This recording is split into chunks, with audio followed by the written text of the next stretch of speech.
কেমন আছো সবাই ছাত্রছাত্রীরা? আচ্ছা, পুজোর ছুটিতে তোমরা কোথাও ঘুরতে গিয়েছিলে তাই তো? কি কি দেখেছো সেখানে? আচ্ছা, খুব ভালো। আচ্ছা, আজকে আমাদের পাঠ হচ্ছে একুশের কবিতা। কবি হচ্ছে আশরাফ সিদ্দিকী। আশরাফ সিদ্দিকী 1927 সালে 1 মার্চ জন্মগ্রহণ করেছিলেন। কোথায়? বাংলাদেশের টাঙ্গাইলে। তিনি এই যে একুশের কবিতাটিতে বাংলাদেশের অর্থাৎ তার মাতৃজননীর সামগ্রিক প্রাকৃতিক সৌন্দর্যের বর্ণনা দিয়েছেন কবিতার প্রথম অংশে। নদী, গাছপালা, সেখানকার পশু পাখি সব কিছু সুন্দরভাবে ব্যাখ্যা দিয়েছেন, বর্ণনা দিয়েছেন। এবং তিনি যেটা মেন এই কবিতার, সেটা হচ্ছে একুশের কবিতাটা 21শে ফেব্রুয়ারির ভাষা আন্দোলনকে কেন্দ্র করে গড়ে উঠেছে। কি 21শে ফেব্রুয়ারির ভাষা আন্দোলন? ঠিক আছে, 21শে ফেব্রুয়ারির ভাষা আন্দোলনটা কি? আমাদের ভারত কত সালে স্বাধীন হয়েছিল বলো? হ্যাঁ, একদম ঠিক বলেছো, 1947 সালে। 1947 সালের আগের দিন ভারতকে ভাগ করা হয়েছিল দুটো ভাগে। একটা হচ্ছে যে ভারত, আর একটা হচ্ছে পাকিস্তান। সেই ভারতবর্ষ এবং পাকিস্তান, এই পাকিস্তানকে আবার দুটো অংশে ভাগ করা হয়েছিল। কি? পূর্ব পাকিস্তান ও পশ্চিম পাকিস্তান।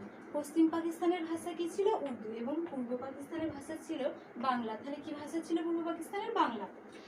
এখন তোমরা বলো তো, আমাদের মাতৃভাষা কি? বাংলা। এখন জোর করে কেউ যদি বলে আমাদের ভাষা তামিল কিংবা তেলুগু পড়বে, আমরা কি সেটা মেনে নেব? কখনোই মেনে নেব না। তেমনি পূর্ব বাংলাও কখনো মেনে নিতে চায়নি। পশ্চিম বাংলা অর্থাৎ পশ্চিম পাকিস্তান চেয়েছিল জোর করে পূর্ব পাকিস্তানের ভাষা উর্দু করতে, কিন্তু তাদের ভাষা তো বাংলা, মেনে নেয়নি। তাই তারা ঘোরতর আন্দোলন করেছিল।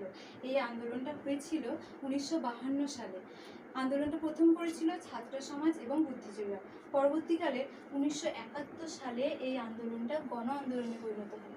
আচ্ছা বলো তো, গণ আন্দোলন বলতে কি? গণ আন্দোলন হলো যখন আন্দোলনে যখন সবাই ঝাঁপিয়ে পড়ে, জনসাধারণ সবাই, সেটা হচ্ছে গণ আন্দোলন।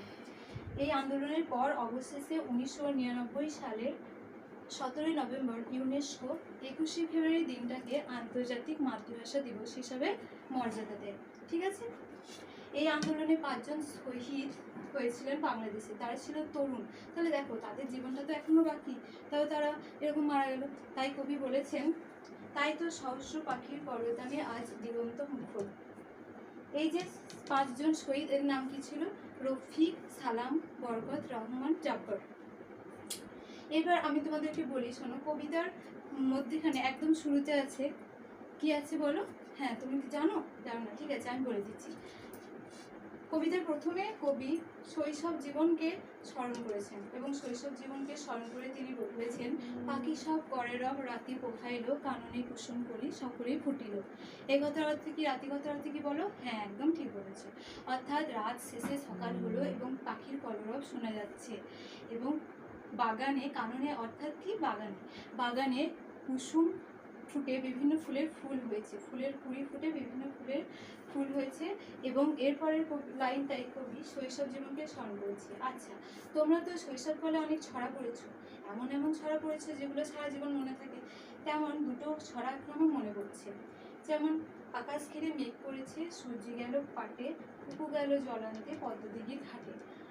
আরও আমরা ধরো বলেছি, মনে পড়ে, তোমরা মনে করে, যদি মনে পড়ে কিছু বলো তোমরা। সকালে উঠিয়ে আমি মনে মনে বলি, সারাদিন আমি যেন ভালো হয়ে চলি। তাই তো? হ্যাঁ, ঠিক আছে, খুব ভালো বলেছো। তো এই রকম করে আমরা যে ছড়াগুলো পড়েছি সারা জীবন মনে থেকে, কবিও তা বলেছেন। আর কবি এই কবিতার একদম মধ্যেখানে কবি গানের কথা বলেছেন 4টি। কি? জারি, সারি, ভাটিয়ালি এবং মুর্শিদি। জারি গান কি? জারি গান হলো মুসলমানদের গান, মুসলমান গ্রাম্য পল্লী সমাজের গান, যেখানে গ্রামের মানুষের সহজ সরল জীবনযাত্রার বর্ণনা আছে গানে। সারি গান কি? মাঝি মোল্লাদের গান। মাঝিরা যখন নৌকা বেয়ে নিয়ে যায়, তখন সারিবদ্ধভাবে নৌকা বেয়ে নিয়ে যাওয়ার সময় এই গান করে। সারি গানটাও তাই। আর মুর্শিদি হলো বাস্তব বিষয়ক দেবতাদের গান। তো বলো তাহলে কি কি 4টে গানের কথা উল্লেখ আছে? হ্যাঁ, একদম ঠিক বলেছ। তোমাদেরকে যে আন্দোলনের কথা বললাম, কবিতার শেষের দিকে কবি এই আন্দোলনের বিজয় ঘোষণা করেছেন, বিজয়ের কথা বলেছেন। তাই তো কবি বলেছেন, সহস্র পাখির কলতানে আজ দিগন্ত মুখর, তাই তো আজ দেখো এই মিছিলে দাঁড়িয়ে আছেন আমার মা। মানে কবি বলতে চেয়েছেন যে আন্দোলনে জিতেছেন এবং আমাদের মাতৃভাষার অস্তিত্ব আমরা বজায় রাখতে চেয়েছি। সহস্র পাখির কলতান, কলতান শব্দের অর্থ কি? কলতান শব্দ অর্থ হচ্ছে ধ্বনি। সহস্র পাখির কলতানে আজ দিগন্ত মুখর, মানে বাংলাদেশের মানুষের মুখে যে বাংলা ভাষার কলতান দেখা যাচ্ছে বিজয়ের পর, সেটাই কবি বুঝতে চেয়েছেন। ঠিক আছে, এবার তোমরা ছবিটা একটু দেখে নাও।